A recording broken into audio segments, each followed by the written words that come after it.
maxamed cabdulaahi farmaajo madaxweynihii sagaalaad ee Soomaaliya oo weli ku sugan magaalada Muqdisho ayaa la soo hurinayaa inuu qaatay go'aan inaba aan caadi ahayn oo ay weliba si weyn uga naxeen jamaahiirta nabad iyo nolol. Farmaajo waxaa la sheegay inuu ka fakarayo in la bedelo xisbiga nabad iyo nolol oo magac kale loo guuro. Saraakiisha iyo sidoo kale la taliyaashiisa dhanka doorashada ayaa la sheegay inay arrinkan si weyn u diidan yihiin.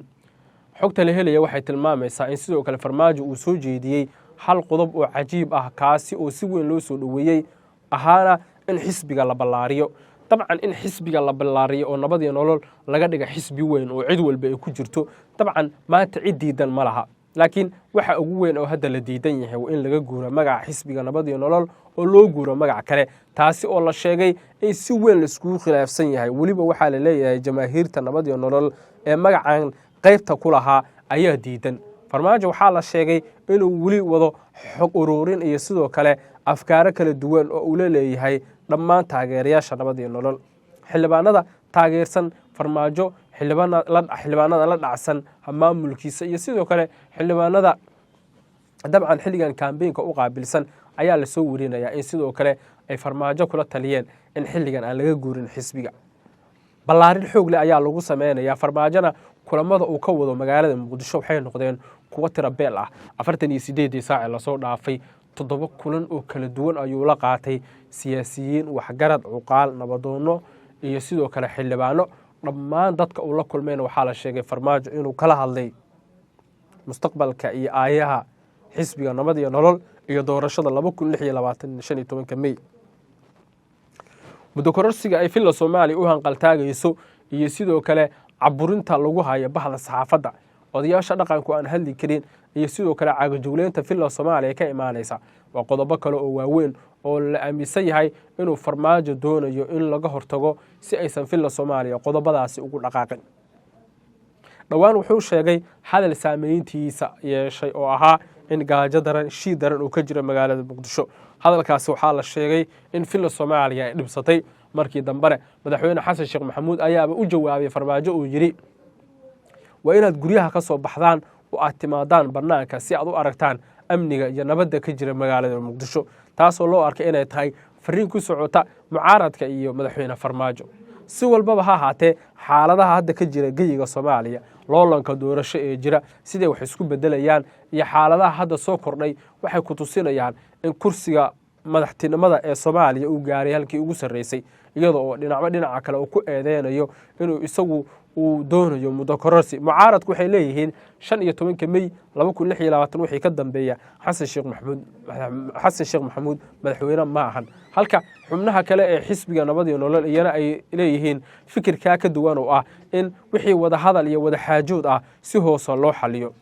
sidaas si lamid ah toddobaadkii la soo dhaafay ayaa waxaa banaanka yimid warar sheegaya in madaxweynihii sagaalaad ee Soomaaliya maxamed cabdulaahi Farmaajo uu ka tagi doono magaalada Muqdisho. qodobadeena kale ayaynu markan eegaynaaye sargaal sare oo ka tirsan maleeshiyaadka kooxda Al-Shabaab ayaa goordhow lagu qabtay banaanka magaalada la yiraahdo Maa'ida oo ka tirsan gobolka Jubbada Dhexe. wararka macluumaadka la helaya waxay tilmaamayaan in kumaandooska Mareykanka iyo sidoo kale danab ay howlgal wadajir ah fuliyeen habeennimadii xalay ahayd. sargaalka la qabtay oo la sheegay inuu ka tirsanaa kooxda Al-Shabaab ayaa wararku waxay tilmaamayaan inuu ahaa madaxii maaliyadda iyo maktabadda qaraxyada Al-Kataa'ib la yiraahdo. sargaalkan waxaa la sheegay sidoo kale inuu ku lug lahaa weeraro dad badan lagu laayay oo ka dhacay gobolka Jubbada Dhexe. inkastoo gobolka Jubbada Dhexe badi ay maamulaan maleeshiyaadka kooxda Al-Shabaab, haddana mararka qaar waxaa laga fuliyaa gobolka howlgallo guuleysta. saraakiil sarsare waxay tilmaameen in toddobaadadii la soo dhaafay sidaas oo kale la dilay xubno saraakiil ah oo ka tirsan kooxda Al-Shabaab, kuwaasoo la sheegay inay ku lug lahaayeen weeraro ka dhacay gobolka Jubbada Hoose, gaar ahaana Cabdalla Biroole iyo sidoo kale Janaayo Cabdalla.